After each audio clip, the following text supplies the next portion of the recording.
Hey guys, welcome to week 2 to this new show that I'm making. I'm going to call it the Burning Brush. I like it. That goes out to Frida Turner. She gave me the name for that. I liked it. I hope you all had a good week last week and a safe and fun Labor Day weekend. I know I did. I got to go and see my grandma. We found this box full of old pictures. I'm talking like really really old pictures, like her uncle and stuff. So it's really cool. I had a good weekend.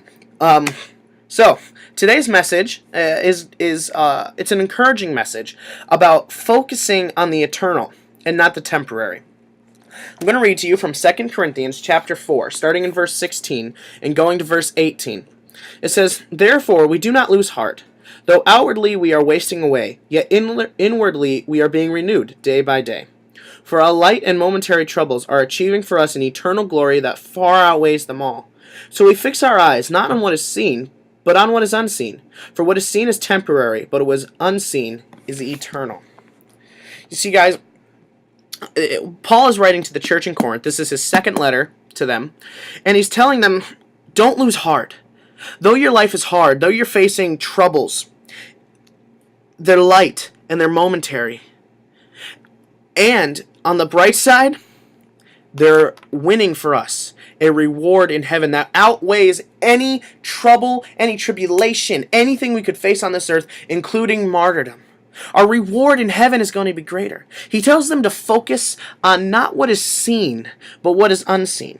You see, in this world, as I said last week, we're not fighting a battle against things that are seen. We're fighting a battle against things that are unseen. And once again, that's from Ephesians, same author, Paul. He's writing again in this letter to the church in Corinth to focus on what is not seen, to set your eyes on the goal. In Hebrews chapter 11, it says, "Therefore, since we are surrounded by such a great cloud of witnesses, let us throw off everything that entangles and the sin that so easily entangles, and let us run with perseverance the race set before us." It goes on and it talks more and more about setting our eyes on Jesus, the author and perfecter of our faith, who, for the joy set before him, took the cross, scorning its shame, and took his seat at the right hand of God. That last part is paraphrased. But, Jesus is our perfect example because he didn't set his eyes on the physical. Because if he did, if he had set his eyes on the stuff that was seen, he never would have come and died on the cross. He set his eyes when he was on this earth for something that was greater, for something that was bigger. And that was sitting at the right hand of his Father in heaven. He took the cross, scorning its shame, and died for us. He kept his eyes on the unseen.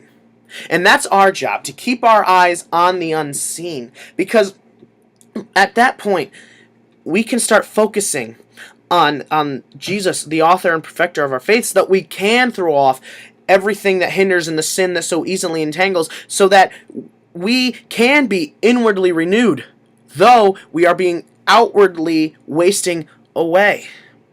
You see, our bodies are going to die eventually. But inwardly, we don't have to die. Our spiritual self doesn't have to die. Because when we're Christians, God, if we are in the Spirit, if we are in the Word, if we're praying, if we are true Christians, God renews us every day. He gives us just enough to get us through each and every day. And Paul is saying, don't lose heart. These troubles are temporary. And since they're temporary, they're light. Because even though it's hard, even though we might face, if the Christians in Syria right now are facing death, yet it's a light and momentary trouble. And they're earning for themselves a greater reward in heaven. So that's my message to you guys today. I encourage you right now, stop focusing on the seen. Focus on what is unseen. Do what God is calling you to do. Because don't lose heart, because he is going to inwardly build you up every single day. And you are earning for yourself a reward in heaven that will far exceed anything that could be on this earth. Any trouble, any reward for that matter. Focus on the unseen. Keep your eyes on Jesus, the author and perfecter of our faith. Pick up your cross daily. Follow him. Do what is right. Do what he's called you to do.